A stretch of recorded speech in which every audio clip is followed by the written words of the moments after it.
Hello students, in the previous video we discussed on the surface, that is a boundary which is separating the two phases. There are many such properties which depend upon the nature of surface. Let us discuss one of such property, that is adsorption. In order to explain adsorption process, let us check charcoal in a glass jar. In this figure, the violet colored particles are representing the gaseous particles. Here the surface of a has a tendency to attract the gaseous particle.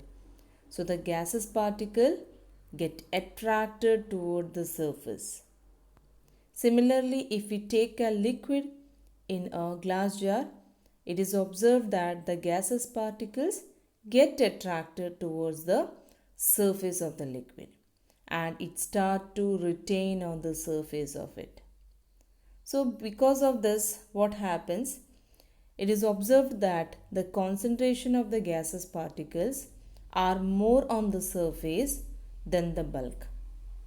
That means the particles are attracting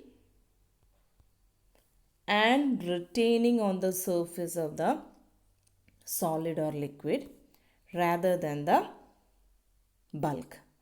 That means the phenomena of attracting and retaining the molecules of a substance at the surface of a liquid or a liquid resulting higher concentration of the molecule on the surface of than the bulk is called as adsorption. That means the process by which the particles are getting attracted and retaining on the surface of a solid or a liquid is called as adsorption. Let us find the definition for adsorbent and adsorbate.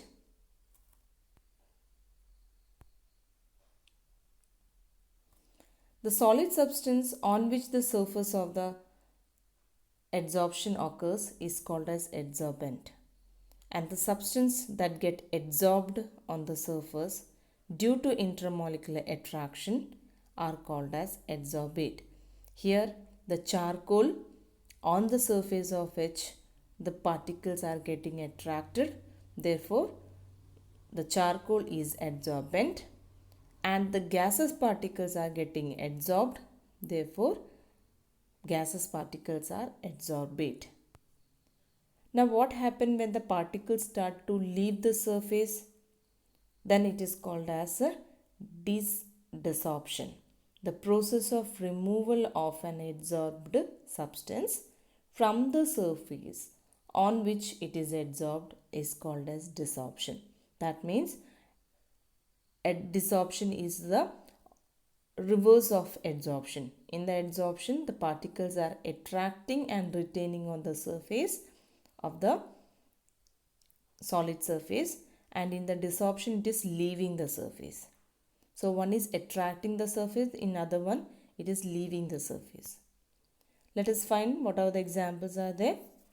The activated charcoal has a tendency to adsorb a number of gases like ammonia, hydrogen, carbon monoxide, oxygen, chlorine, etc. We can find in the figure here the activated charcoal is attracting the gaseous particles.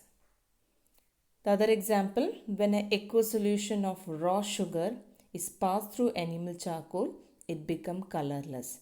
That means we know that we are getting the sugar from sugar cane, and the sugar cane, that is raw sugar solution, is actually light pale yellow in color, but we are getting the pure white color sugar, that is due to the process of adsorption. The colored substance in the aqueous solution of raw sugar get absorbed on the surface of animal charcoal. So we are getting a colorless sugar solution.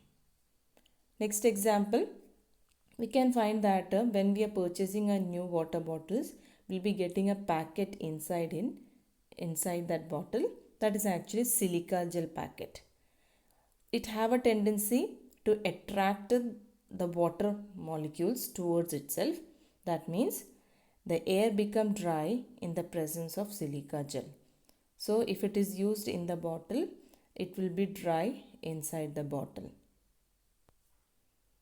The next example, when an organic dye, which is a methylene blue taken here, if when it is shaken with some amount of animal charcoal, then it is observed that when we stir it, it is observed that the color is getting lighter here, and when we filter it, it is observed that we'll get clear filter rate. That means the charcoal which is used here, it absorbs the colored particles of the solution, and we are getting clear solution. That means adsorption of colored particles takes place on the surface of animal charcoal. So let us summarize this one. So in this chapter, in this topic, we have learned about adsorption, definition for adsorbate, adsorbent, about the desorption, and the examples of adsorption. So in the next video, we'll be discussing on the difference between adsorption and absorption. Thank you everyone.